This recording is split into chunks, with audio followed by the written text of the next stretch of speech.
Okay, this is the meeting of the Administrative Committee, and it is March 14th, 2022. Are all members present of the, yes, they are. All members are present of the committee, and the time is 2:03 p.m. So let's now call to order. Roll call, please. Director Anderson, Yes. Director Edwards, Here, Director Paul. Here, All committee members are present. Are there any additions or corrections to the agenda? No, there will be some changes to the discussion item 5, but we'll just discuss those as we get to that topic. Thank you. So at this time, we invite the public to comment on any issues that are not on today's agenda, and those comments are limited to 3 minutes. Is there anybody who wishes to comment? No, I just have a staff person attending on the attendee side. There's no members of the public. Okay, thank you. So let's get started.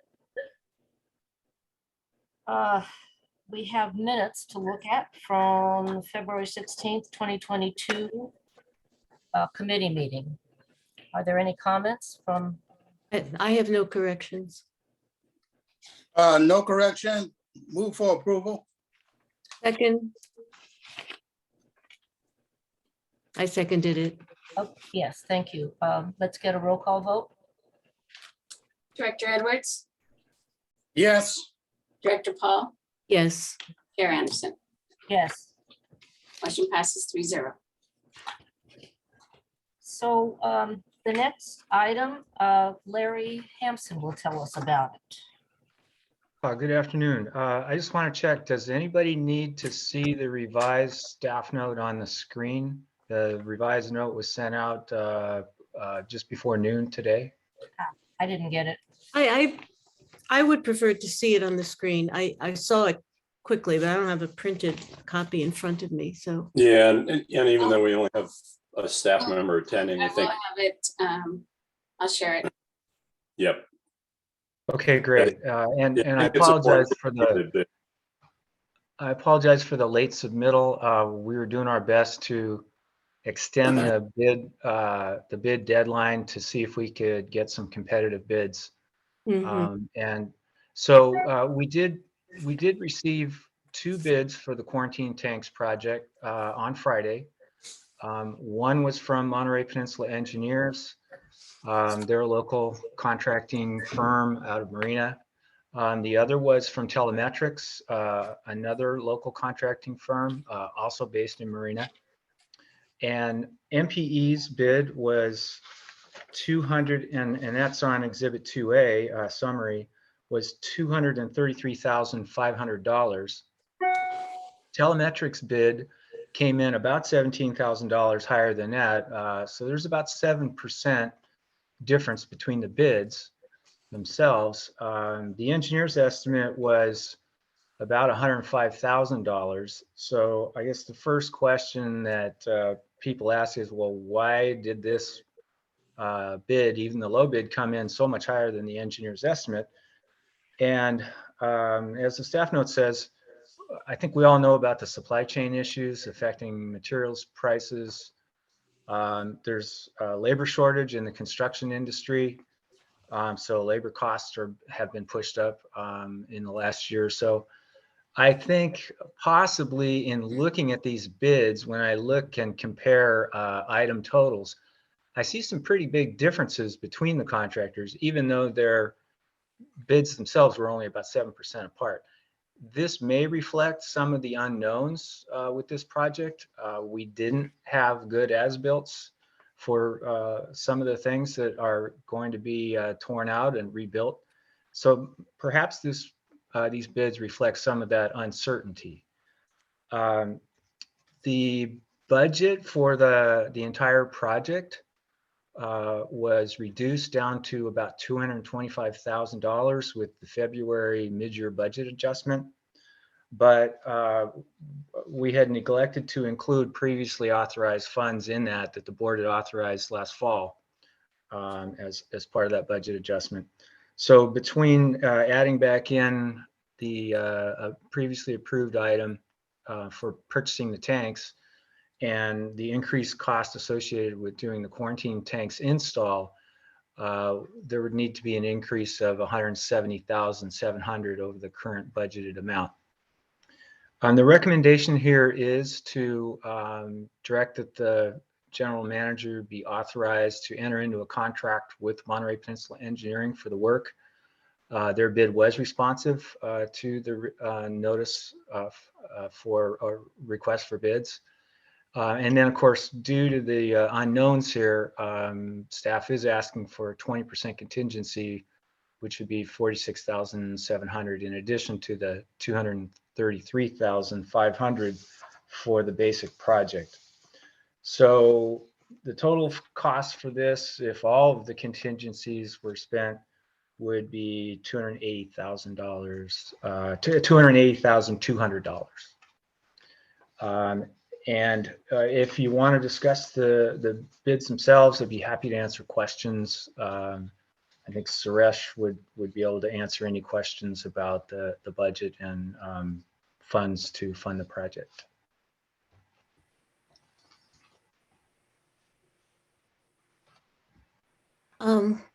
Well, I have a couple questions through the chair. Sure. First is in the heading of the memo, what is this line item number? What is that about? It says line item 23. Yeah, that's where in the budget monies for this exist. So we've got if you go back to the budget document, there's a series of pages, about 7 pages long, maybe 5 pages long, that are projects. And each project line item has each project has line items related to component pieces. Thank you. Okay. Yep. Well, here's one question. It may be a silly one, but because of so much uncertainty in the situation now, would we possibly be better off waiting a few months and then soliciting bids again, if some of the supply, in the hope that some of the supply chain and labor issues or the situation might be improved by then? What do you think of that idea? Yeah, Larry, can you talk a little bit about the construction window seasonally? Sure. So currently we are shut down. The facility is shut down. And so this is the time to be doing the work. But the facility should be up and running by late April, but we're going to extend that to middle of May in order to accommodate this project. So the river's going to dry up pretty quickly this year. Staff anticipates being in the river as early as April to be rescuing fish. Normally they would be moved to the facility. In this case, in order to do this work, we can't, I mean, we have to have a window of at least 6 weeks to get this work done. But after that, mid-May, the facility has to be run. And so the next time that this work could be done would not be until perhaps late this year if the facility closes down early, or early next year, presuming that the river reconnects with the lagoon and the facility can be shut down. So we do have limited construction window. It's hard to speculate on whether costs would drop. I mean, inflation is forecast to remain relatively high. The construction industry has a labor shortage that they don't appear to be dealing very well with. I mean, both residential and non-residential construction costs are going up. The likelihood of getting a lower bid, I wouldn't want to speculate too much. I don't think that we could count on that and going out to bid again for this. Okay, thank you. Just a thought. Okay. Larry, I'd like to ask you, so already it is mid-March, And given the delay on things, I'm having it happen at my house too with something that's been planned for 2 months. And I'm wondering if you're confident that it could even, I mean, there's pieces that have to be built. And I wonder if you're confident that this can get done by, what is it, Monterey Peninsula Engineers? Whichever one it was. Well, I was concerned about that. And one of the single biggest items to purchase are chiller units. The chiller manufacturer said those chiller units are currently sitting on the shelf and ready to ship, according to the Tetra Tech, the designer. The other materials involved with this project are readily available: concrete, road base, electrical materials. A lot of this work is actually labor. And of course, labor isn't readily available, but the contract calls for completing this by May 15th, or there's liquidated damages of $1,000 a day.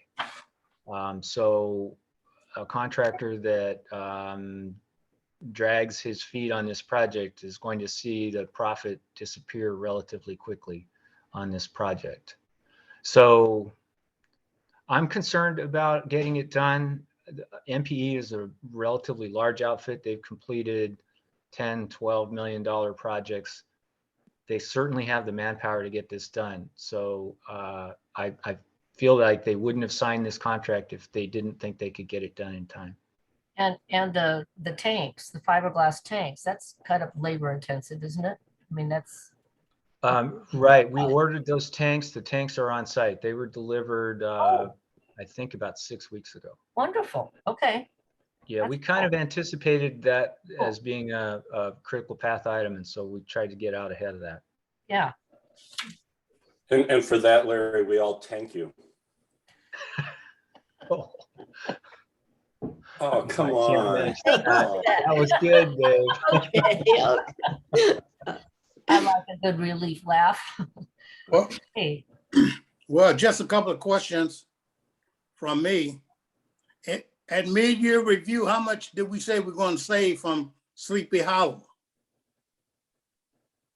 Well, the budget was changed from 300,000 to 225,000 on the belief that the estimates or the bids would come in closer to the estimate than they did. So we're not really saving any money here. We're spending more than what we had originally budgeted if this project. Yes, and that's what I got a problem with. I don't know why we put that in the mid-year review to cut back, and now we're coming back and taking it back out, and matter of fact, we adding more to it. You know, that's a disappointment for me because instead of saving money, we're spending more money on this item. I know you need to get it done. I wish you didn't put it into mid-year. I wish you would have kept it out, and that way I could see myself adding on to it.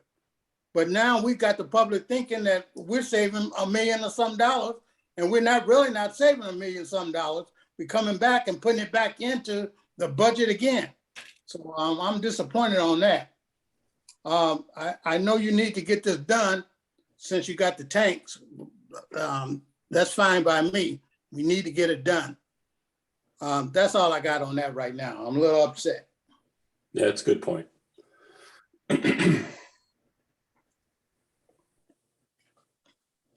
does anybody have any more comments?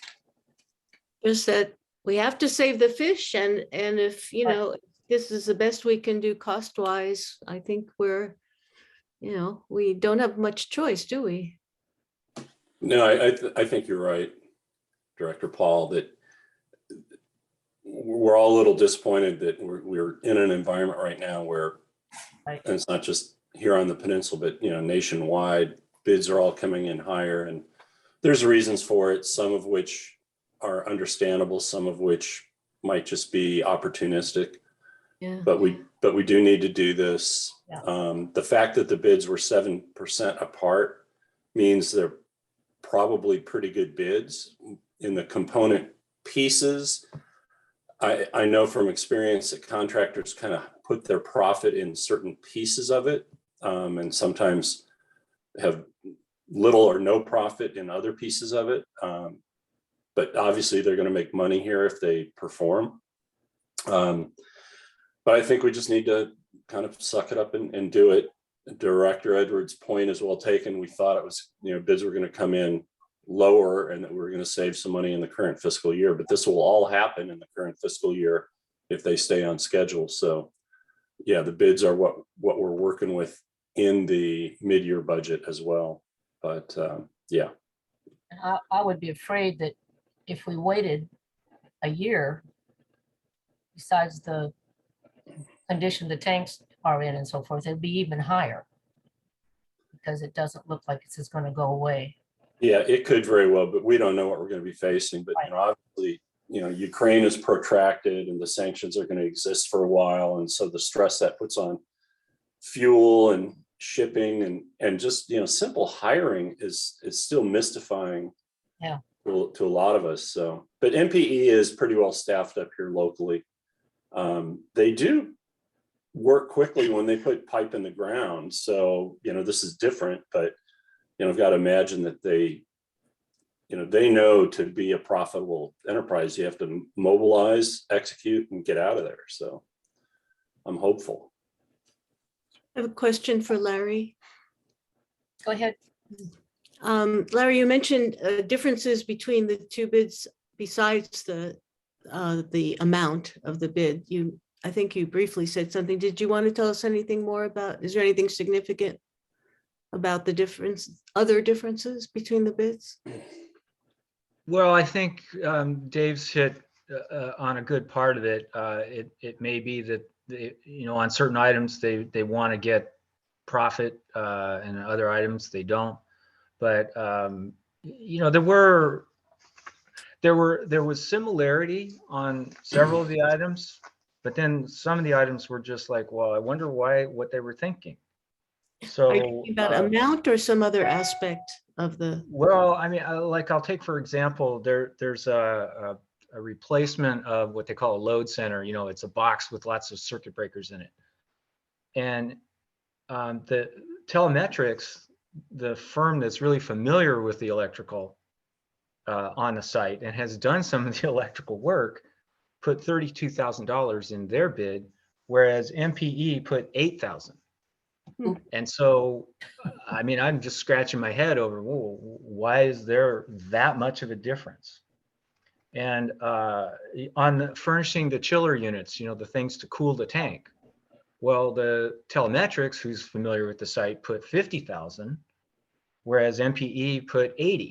So, I can't quite figure out what made them bid differently. And I may find out at a later time, but the bid is for the project in total, and it's a not to exceed. Each item is, for the most part, is either a unit cost or a lump sum. So there's not a lot of wiggle room for the contractor to come in and ask for more money for each item. So I mean, when they bid for the particular amount for an item, they're unlikely, unless we have unknown circumstances, they're unlikely to be paid more for the item than what they're showing, even if they're losing money on it. So, but I'm just kind of curious, why would these guys bid so differently, both being general contractors and electrical contractors? What did they see differently? So, but I suppose I will find that out during the project. So you How can't, far? so Go ahead, JJ. you can't go to Telemetrics and ask for that box that they were bidding at a lower price, and just get one unit, one of these pieces that's a major piece. No, and it's kind of the vice versa. They actually bid higher, but they Oh, understand the electrical more, yeah, and that's kind of their bailiwick. And frankly, they could end up being a subcontractor to MPE on that item, except for the fact that there's not a whole lot of room in that item to pay more for them Yeah, as a no problem. subcontractor. So those kind of things rightfully give you pause because, and MPE is known to they know construction and, heavy items and, dumb concrete stuff better than probably telemetrics does. So it's one of those where there are a few of these categorical areas where you're left scratching your head and you just expect them to move money around internally rather than come back with a change order and ask for more money from the contingency. Okay, so they'll just adjust within. Yeah. So today we could recommend authorizing the increased budget. Would you like to get some answers, some more information from the bidders before you make a recommendation on which bid you prefer? Is that a question for me? Well, And Dave. the MPWMD bid requirements under public contract code state that the contract must be let to the lowest bidder. Oh, okay. I can't pick and choose. Even if I wanted to work with telemetrics, I can't pick and choose them. MPE's bid is responsive to the request for bids. Telemetrics was, but MPE's is the lowest. And so therefore we're required to let the contract to MPE. I see. Yep. And how far out did you go for bids?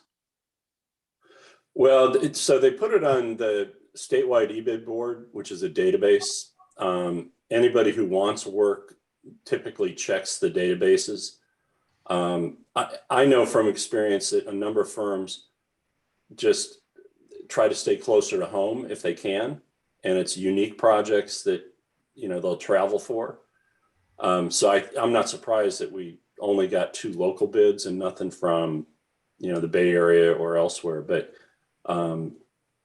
the eBid board database is, I'm told, is very efficient and very productive. So if anybody wanted it, they could have come after it. Okay, and how much did we ask for contingencies on this? How much?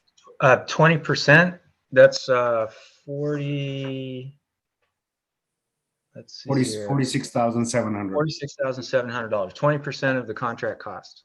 Okay, I got a problem when we put contingencies, because that tells me if I'm a contractor, it's a little bit more money out there to spend.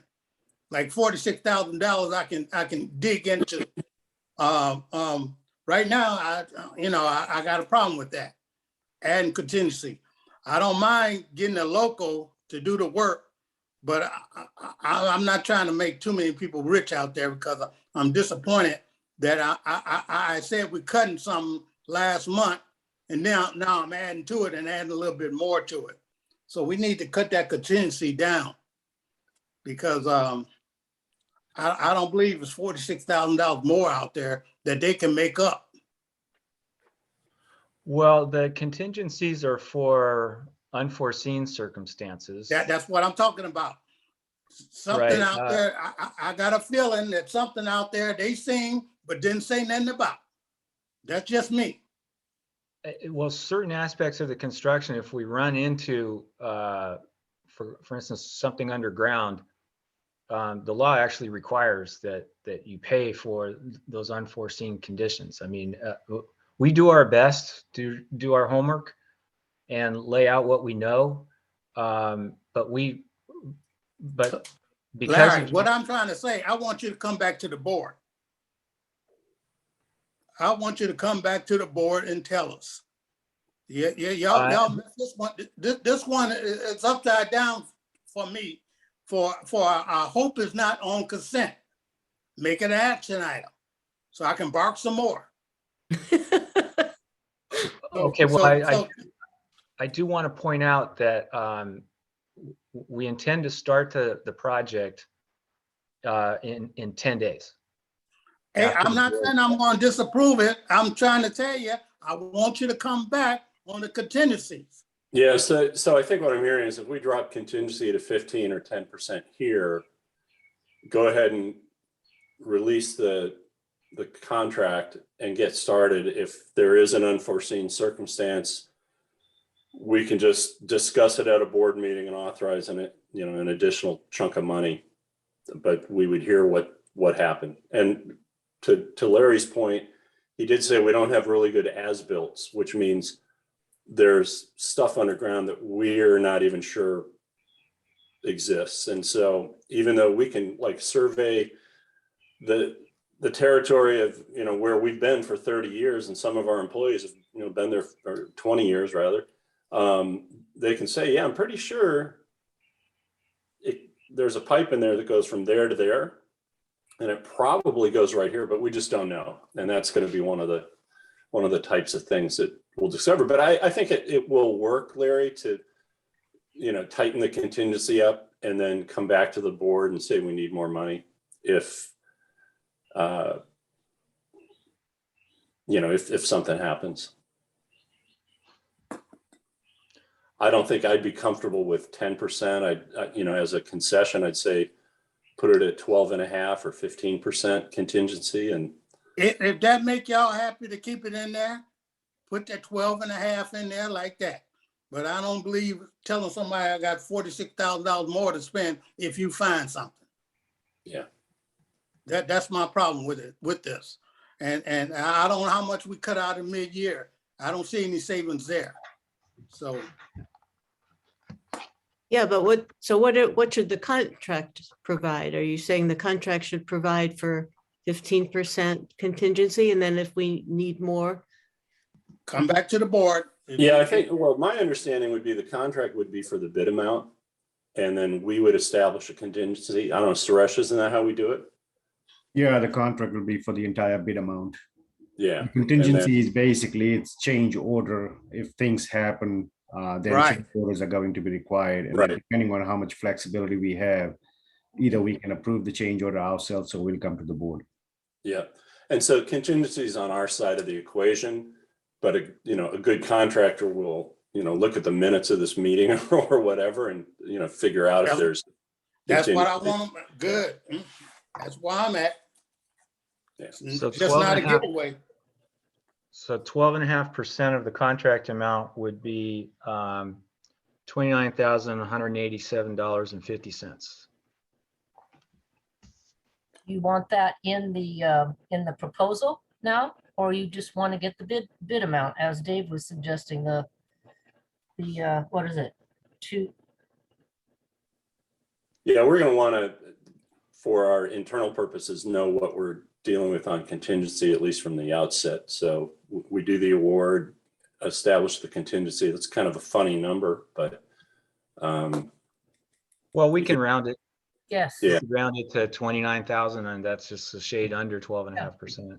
yeah, But going into a project without any contingency funding, that's going to be fast tracked and be done within 45 days, that would be a risk that the project might have to stop and wait until the board takes Right. action. Yeah. Right. Well, let's put it in there. But I want to know this, Larry. If they don't complete on time, what's their penalty? $1,000 a day for each day that they. I want you don't to make say it on that time. publicly. I want you to say it publicly, because when it comes back, I'm going to ask that. I know Paul Bruno got this. It's actually in the contract itself. Well, I just want you to Yeah. say it. Yep. So Make it $1,000 a day. action, Chair, if you don't mind, make it an action item. Yeah, I I don't was believe just this going to kind ask. of money you that should be one, put on consent through the chair. Yep. I was assuming it was an action item. So I'm, because it's such a large amount, budget change, addition to the budget. I just want to make sure it's there. I'm sorry, I'm confused about what I'm being asked. Yeah, it sounds like the motion that is yet to be made is to approve the contract, award the contract with a 12.5% contingency established by the district, and making an action item, not a consent item for the board. That's the motion. Of course. I would go with that as the motion. I'll take a second on it. I'll second. Second it. Both of us. Aaron Anderson, you could do. All right. Let's take a roll call vote. Director Edwards, Yes. Director Paul, Yes, Chair Anderson. Yes. Motion passes 3-0. All right, thank you. Thanks, Lorraine. Good job. thank you. Okay, so Oh, the next two items have already been addressed by the board in closed session. This is the bringing of them out into public session for approval. The first one is my contract. Thank you again for being so considerate. There is an amendment attached as Exhibit 3A. I do want to highlight two pieces of that. There's two elements. One is we discovered I didn't have a contract, so we're extending it as a another 5-year agreement, for which I don't know. That's a long time in the future. Who knows what it will bring? But the second is we added a line right after the comma, as general manager, subject to a satisfactory annual appraisal by the board. So that's your cover for, you're not just giving me an increase automatic. You'll still have to do an annual appraisal and it has to be satisfactory. So the fact that you put these amounts in here so that it would match the memorandum of understanding with the unions was great. And it's nice to have predictability, but it still needs to be subject to your satisfaction with an appraisal. So if the appraisal actually gets done in December/January on a calendar year basis, then the adjustment wouldn't occur until later in July. If the appraisal gets slow walked, if you will, it'll still be following in July, but it'll give you a period of time. And it's not important to me as your current general manager that my appraisal immediately precedes a salary adjustment. So the timing will work out this way. We're trying to stay on a calendar year basis now, set the goals at, in January and appraise how we did while we still have the same management team, meaning the chair, vice chair in place by December. But, we recognize those things may roll over a little bit, but this will work. And so this reflects what you had discussed and approved in closed session. Well, through the chair, if I may, Yeah. Mr. Laredo or Suresh, can we fix this where his salary increases at about the same time? Instead of, one thing I didn't like about this one, we end up waiting 6 months. Now he getting 6 months of retro. Now, as I tell other employees, no retro. If y'all can't come up with a contract, by July. But we changed this to January. Can we fix that? Do we have to follow along with the rest of the employees? It No, doesn't. you do have- not. It doesn't have to. Yeah, you can do it either way. So what has happened in the past is I was reviewed on a fiscal year basis. So it was supposed to be June. Sometimes it fell into October or November. And initially any salary increase was retroactive. And then it became not retroactive, but it just fell with the appraisal date. And, any of it's fine. I'm amply compensated. So whatever calendaring you want to do, this was a case where it was applied retroactively to the fiscal year. But yeah, we could make it calendar year, or just appraisal date year. I think that the problem with the appraisal date is when things roll over, and we had probably 2 years in the 10 or 11 I've been here where it took a long time to get the appraisal done. So. And I agree with you on that. I don't want to hold you up from getting your money because you're doing a good job for us. And I hate to even go back and talk about this retro right here, but the public, the perception, it's the public I look at, and they look at this kind of stuff and say, well, he getting 6 months of back pay. Why? Yeah. And explaining it to them. So if we can tighten it up where we can take care of you and that make the board more responsible instead of holding stuff up, we get it done. So, you know, Yeah, I'm good with either. I mean, you could change all of these to, you know, January 1, 2022, so it's slightly retro. You could make it March 1st, for all I care. I mean, no, we want to do what we're supposed to do on this one, but I'm trying to clear it up for the future. That's what I'm looking at. You got your 6 months right here.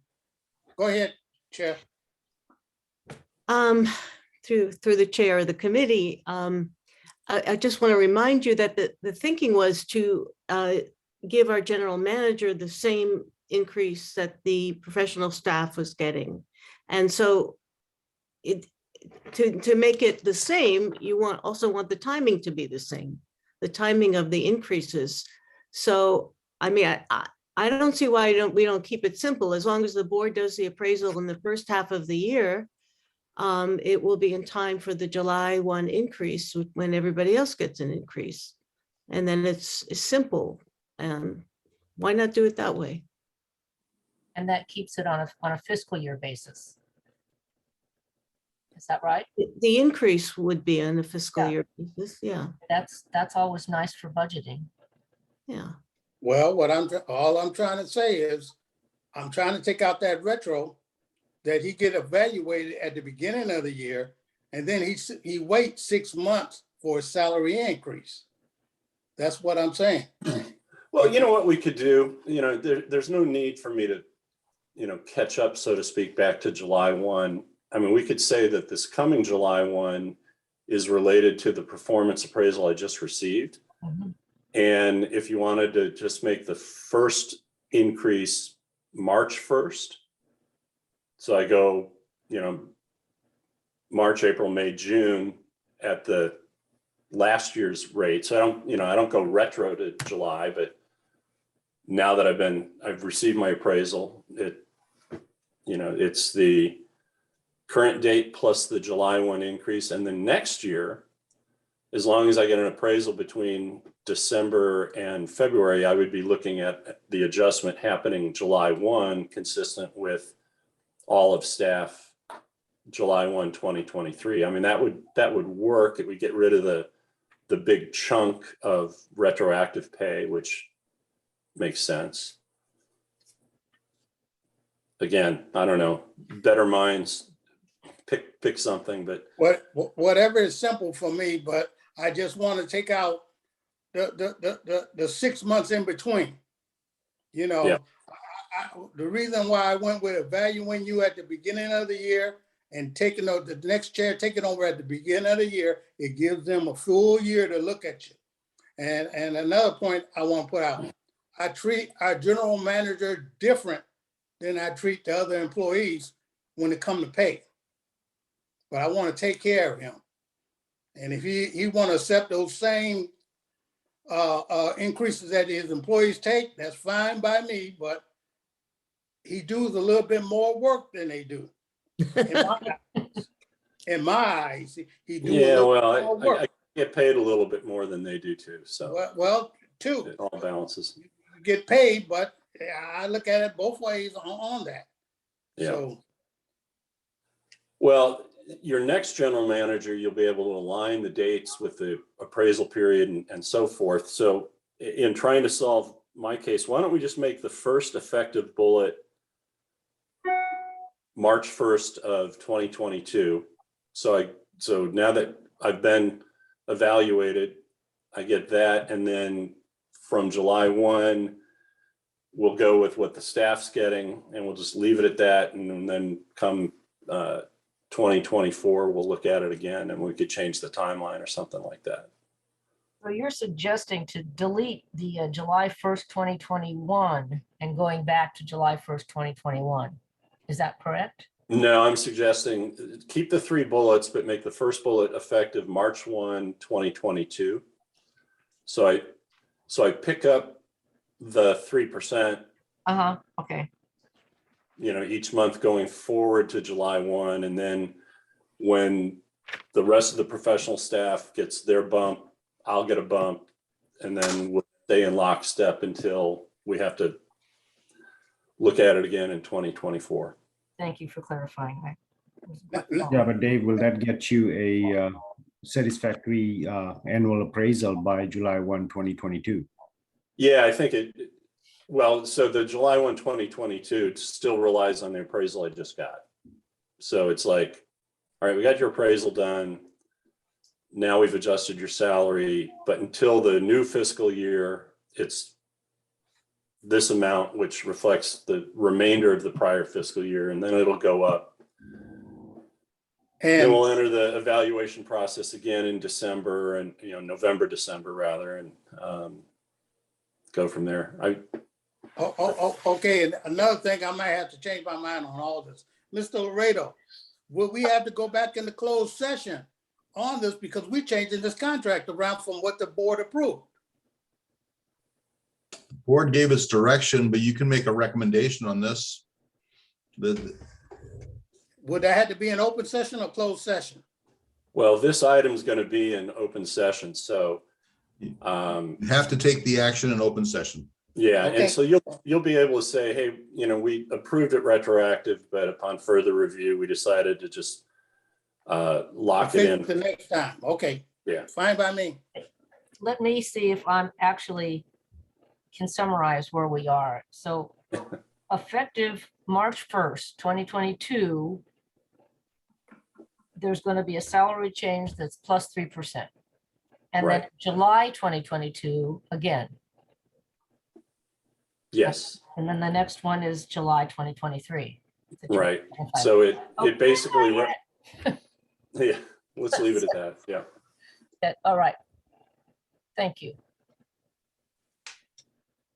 That And the was a lot of next, words. the next appraisal should be done before the end of 2022. Or, Yeah, so what we would do is we'd probably start it in October and then finish it at the December board meeting. And then you don't even have to deal with compensation at that point. It's just, well, we've perform. now done it. We've now done an appraisal. Your next compensation change will wait until the end of the fiscal year or the beginning of the next fiscal year. But we at least know what it is done. And then probably when we come back again, we'll either change the effective date of the salary, because that's the other hard part. Dr. Garcia was very strongly in favor of separating pay from the appraisal, Mhm. which is, hey, let's evaluate the performance. And then after that, based on the evaluation, let's decide what to do about compensation. In our case, it's resulted in kind of a 3-month period before a public item appears on the board. So even if you were really satisfied in December, here we are in March. And so that's a little bit why things often are retroactive. But I agree with Director Edwards that going all the way back to the fiscal year is probably too far a reach. But I do know that in the 2 years that, 1 year I didn't get compensation kind of by agreement, but Suresh did, which was part of the decision. The board basically made up for my going an entire year without a pay increase. So, everybody's been very kind to me. It's all kind of worked out. If we go with what Director Anderson just said, we'll be fine. And we'll just try to stick to the new schedule, the calendar year schedule, and then maybe adjust the compensation timing in a couple of years to match the calendar year schedule if it's going okay or something like that. But I think it would work with what Director Anderson just summarized. Yeah, and I have to make sure that we're getting the appraisal process done at the time, as you suggested. That's important too, to just stick with that, because it's kind of floats around, and anybody who's new as a chair will have been on board for 9 months, 10 months or so. Yep. Okay. Does anybody want to make a motion? I move approval. Well, With the March 1st, 2022 for the first step. Yep. Yeah. And so Sarah, you have that, right? So when you modify this for the board packet, we'll get that one. Okay. Okay, I second it unless that was Karen seconded it. I didn't really hear. I did not. Okay.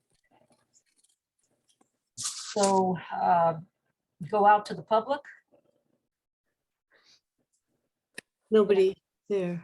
Yeah, we have no members of the public. That's how important I am to the public. All right, let's take roll call then. Director Paul, Yes. Director Edwards, Yes, Chair Anderson. Yes, Motion passes 3-0.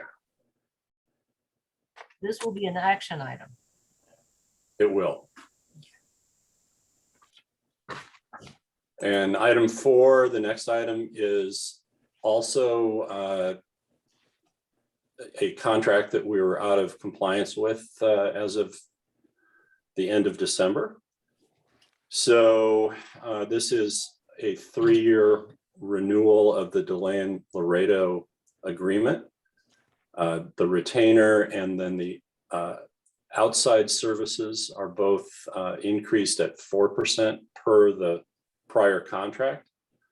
And they round to the numbers that you see there, a retainer of $6,500 per month and $275 per hour.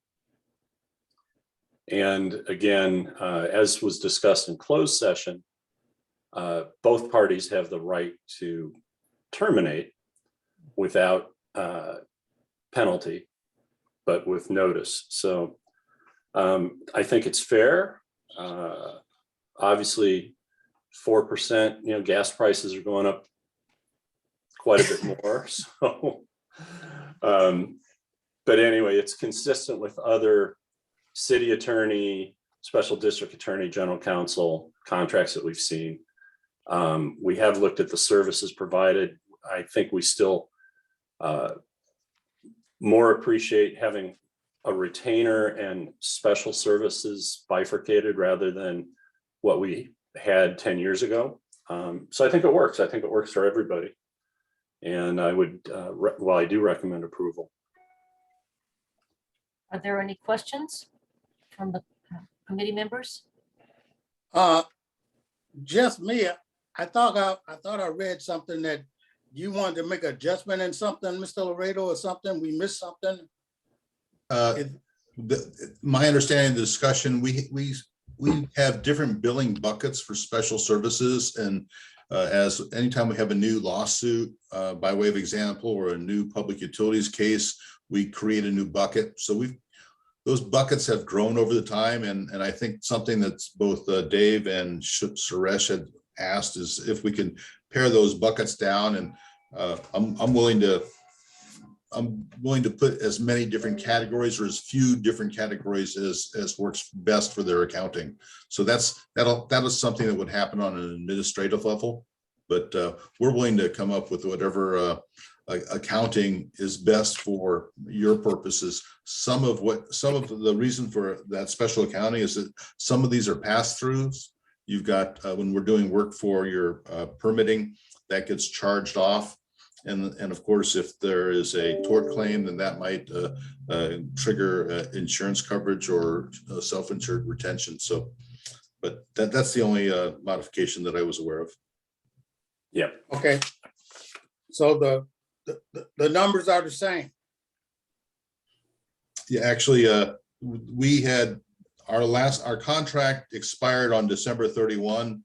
But the last contract did call for a 4% increase effective January 1 and going to a month-to-month basis. So we're not out of contract, but we're on the month-to-month basis.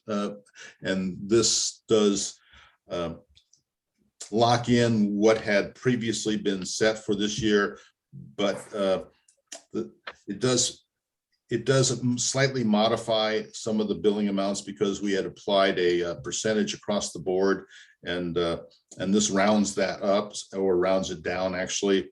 So it's to the $2.75 an hour. Yeah, but it turns out, Dave, that was actually in your agreement. It was to round to the nearest $5 mark. So, Oh, so even though, yeah, I thought I was getting something for it, it was actually in the agreement. So, okay, fair enough. yeah. So this goes back to, this is retroactive to January 1st. There's no retroactivity Okay. because it already was being billed at that rate. Yeah, in our case, when we didn't renew a long-term contract, it went to a month-to-month, but it still had all the features of the same pricing. All So, right. And this will get you off the month to month, right? right, it Yes. puts them back on, yeah. Yeah. Okay, good, good.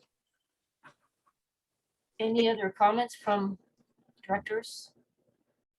Can I have a motion? I move that we recommend approval to the board. Second, Okay, let's have a roll call vote.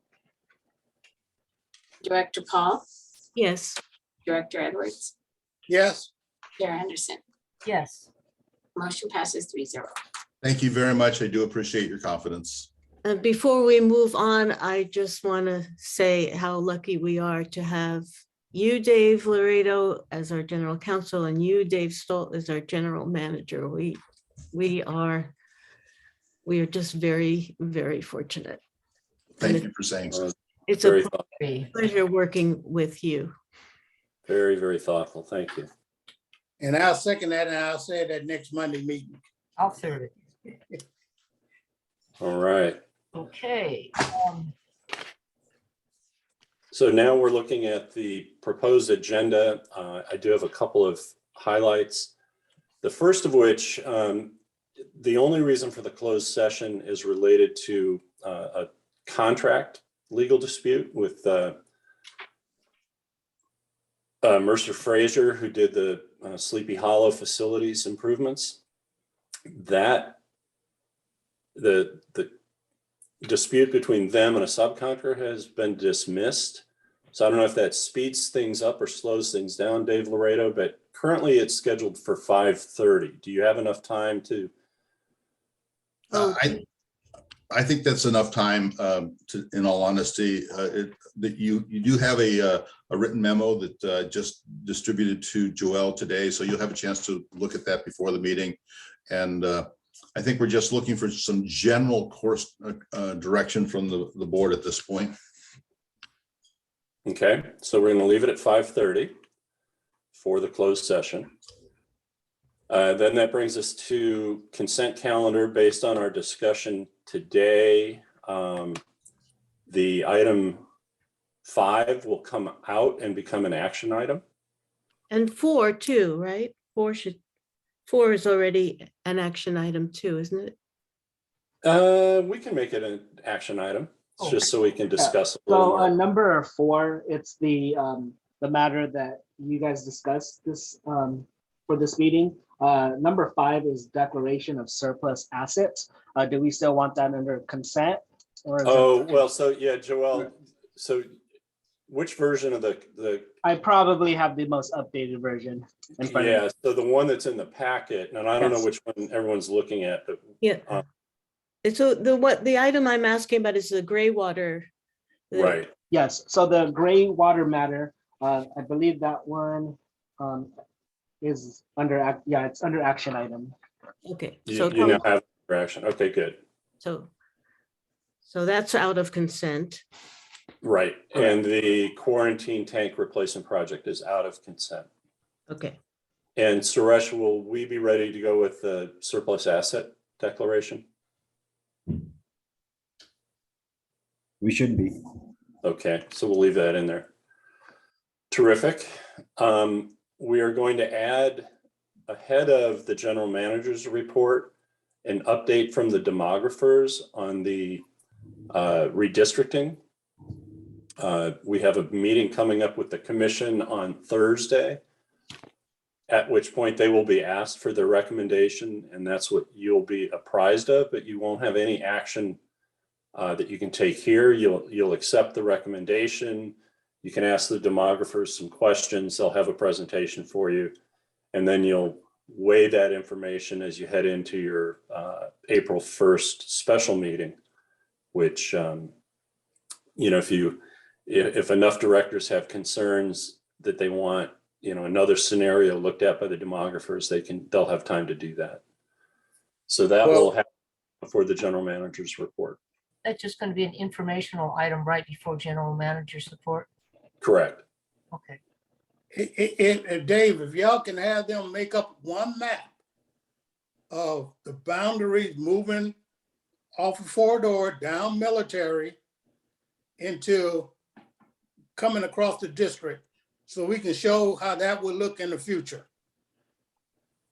Okay, I'm a little unclear what you're asking. Okay, what I'm asking is, we cut Fort Ord out of Division 1 and move everything from Military Avenue all the way to the 5th District, just to show the people that we're looking at this and how we would look if we cut Fort Ord out.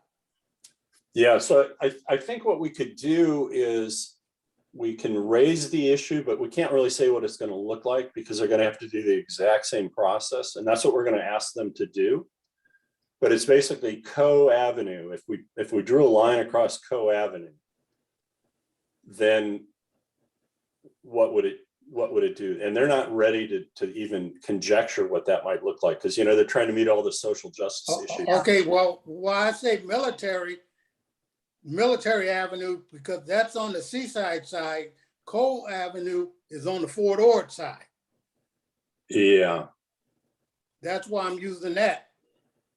Well, I understand what you're asking. So Joelle and I will put our heads together and ask for the right slide to be put up, but it won't say, here's how voter divisions 1 through 5 will look when that happens in the future, because they're entirely unready to do that yet. Okay. But it will be, but I think if we say, once we do this and adopt what we're doing here, there's another layer that has to happen in the not too distant future where we have to look at the same data again, because we're not going to get any better data. It's based on census data. So between now and 10 years from now, the decision to realign our districts and grant Marina Coast its autonomy and so forth, it's going to have to be on this data. That's why we're going to ask them to do this work, basically later this year, so that this board can begin to look at it. But I think we can come up with a slide that says, the nature of things to come is what happens if we draw the northern boundary of the district right here, then all of these assumptions are going to change and we're going to have to do this one more time, and here's why. Yeah. Okay, that's fair by me, as long as we can explain and people know that we are looking at this and we're not trying to, that sounds good to me. And as a quick aside, I'm not ready to give up yet, because these 2 new extraction wells for Pure Water Monterey expansion, we have some correspondence that Marina Coast Water District is saying, hey, we want those moved out of our service area. I seen the letter and you was going to be approached by it. And I talked to their general manager on Friday and I said, well, hey, buddy. And he said, hey, we've got an ordinance that says, no wells without our approval. And I said, well, it's in our jurisdiction and we've got an ordinance that says we can sink a well if we want to. We've got a settlement with the water master that says that our rights are not confined by the adjudication. And so there's going to be a little problem here. So I kind of like the fact that we overlap jurisdictions, at least for right now, until we solve that problem. Well, that needs to be explained publicly, because that letter is spread now. I got a copy of it, just to let you know. So it's out there. It's out there. Joelle, did you get a copy of it? Of a letter from Marina Coast from last Monday or Tuesday? I'll have to check. Okay, check. And if you did not, let me know, because it should be in correspondence and in letters received. I in the don't, pack- I in the don't remember packet. seeing that letter, but they put the same point in their testimony, They did, absolutely. water purchase agreement case. Yep. I didn't see it. That doesn't Yeah. mean it can come though. No, and I think that I was just relying on and being in the correspondence to the board packet, but I just wasn't sure if Joelle had it. So, yeah, it's silliness. It's classic Marina Coast. I've taken to referring to them. So I like a number of them individually on a personal level very much, but they're like that beer commercial, your cousin from Boston. They're family. They're family, but they're Okay, They're out let's there. move on. Sounds like that. Well, they can be annoying sometimes. Yeah. their view of their world is unique to themselves. So That's well put. yeah. Okay, so that was item 8 is getting taken out from under general manager and making, it'll be a separate report prior to the general manager. Then we get down into the meat item. Well, I don't know what number we're looking at, but in the packet, item 12 is the quarterly water budget. That should be pretty routine for you all now that we've gone through several quarters together. Item 13 and 14 were the items we just talked about that have to be action items for the public, the GM contract and the general counsel contract. Mhm. The gray water is already on here as item 16, so that was moved. And then we will be adding the action item for the quarantine tank award. And then we will have, we have it under action items should the district board want to take action on the board committees. What could happen here is you end up just having discussion and providing general direction, but we wanted to make it action so that you could if you wanted to. But really, I think the way it will work is once you say this is what we want to do, there will be another action item where we come back with all of the red line versions of the committee charges and make modifications where appropriate based on whatever recommendation you put out on this item here. And so there will be a staff report with the subcommittee's recommendations. And as I said, you can discuss it and act or just discuss it and provide guidance, but we will have to come back and modify all of the charges where appropriate. Okay. And just to clarify one thing, Dave, the Carmel River Advisory Committee has been disbanded, No, it hasn't been meeting. or it just is inactive now? It's inactive. We have, and so no current board member, I believe no current board member has a current appointee on that committee. There may be some carryovers, but those committee members have been invited to this Carmel River Task Force, which is the bigger, broad stakeholder group that meets a couple of times a year. So, and that of course was our proposal, which was, it made sense when, way back in time, about 3.5 decades ago, we actually had a fee on property owners in the riparian corridor. It didn't last very long, but its intent was to deal with some issues on the river. And then because the river was so important as part of our overall charge as a district, we created a stakeholder group to work with just the district. But then, later the Carmel River Watershed Conservancy got created. The fisheries people got a little more interested. And so the Carmel River Task Force includes state regulators, the Conservancy, the State Coastal Commission. So it's all stakeholders. And that seems to be what our environmental staff prefers at this point. So who is participating for our Yeah. district in that? oh, for us as For- us, yeah, it's Well, it's primarily Thomas Christensen, Okay, but Larry, I think, still keeps his finger in there, and but Thomas is the division manager who's got that responsibility. okay, so if there's anything to report that is suitable, is appropriate to report to the board about that task force, he would initiate that? Or Oh, you- yeah. Yeah, Yep. Yeah, and they tend to meet at our offices. So that there's, it seems to be at least every 6 months, sometimes more frequent. And you'll come in and the parking lot is full, and it'll be a full board room with maybe 30 to 40 people. Hmm. And, all walks of public and NGO life who have an interest in the river. And then some people phone in. So it's kind of replaced the need for the Mhm. Thank you. Carmel River Advisory. Yeah. Thank you.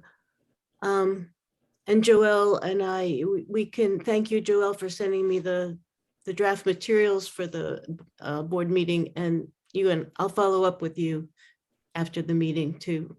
That works. And that's it. That's what we have in store for you. Can I find out who Simona Mosbacher is?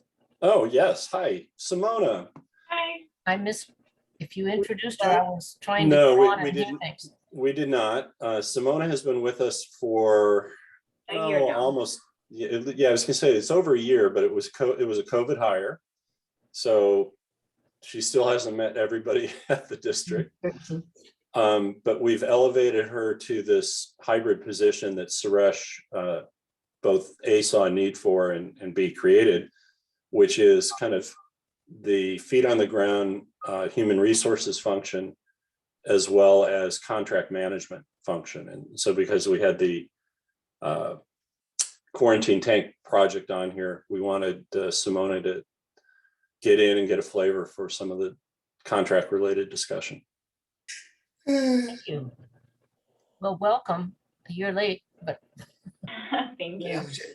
Yeah, we've now hired 5 people, I believe, during COVID.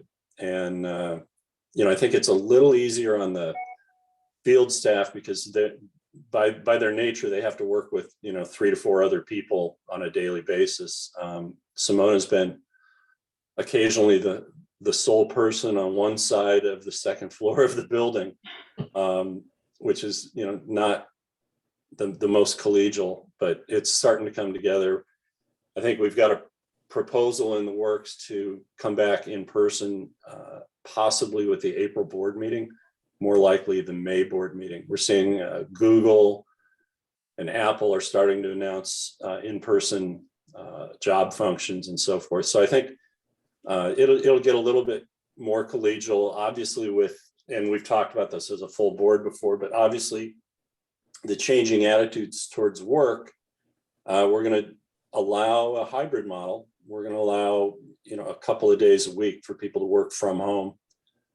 We haven't worked out the details on that one yet, but yeah, Simona and Joelle are often, and Tom Lindbergh are often the folks holding down the fort on the second floor.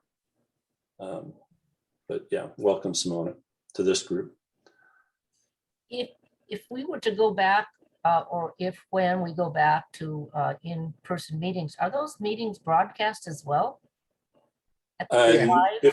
If they're on a normal board date, then they are broadcast via AMP in real time. Oh, yeah, okay. Thank you. But we're gonna, and most public agencies are gonna lose a little bit of participation. People have grown really accustomed to plugging into board meetings that they have an interest in. Some boards are going to hybrid meetings Yeah. to both be live and allowing remote participation. Yeah, and I think we voiced our concern there that you need like one half of one more person to do a hybrid meeting. And we're not sure we've got that one half of one more person, because you're now managing the people who are attending via Zoom, while at the same time managing the room, and that split attention can be a problem. But Yeah. you know, we'll be talking with Sarah and Joelle as to what is possible. But Well, talking to Tom Riley, he said he got a little bit of problem, you know, with the Zoom. He zoomed out because he'd be trying to call in and Joel don't notice him. And I say, well, stay tuned. We'll try to get some for you. So we need to watch that. So, yeah, I think we do a pretty good job though of keeping track of attendees and who should be a participant that only shows up on the attendee list, and getting them moved over pretty quickly and keeping track. But yeah, we've lost a couple folks from time to time, and we've had people, you know, John Tilley often consistently actually will show up in person and on phone at the same meeting. Yeah. So, and then we've got the Manat Law Firm who Yeah. quite frequently signs up with an So, alias. Dave, really quickly, do we just want to stay the course of our agenda? And if we want to talk about that, I could lock this meeting up. So that way we are free to Yeah. talk about whatever we would like to talk about, because this meeting is being recorded. Yeah, I think we Yeah. should adjourn the meeting. I think we're at that point, but just the day of reckoning is coming. We will have to decide whether to be hybrid or back in person. So yeah, and I heard the board clerk. Y'all on top of it. So Yeah. is that it? Yes, Yeah, that I want to. I think we're Zoom out. done. Thank you, everybody. The meeting can be adjourned now. And what is it? It's 3:15?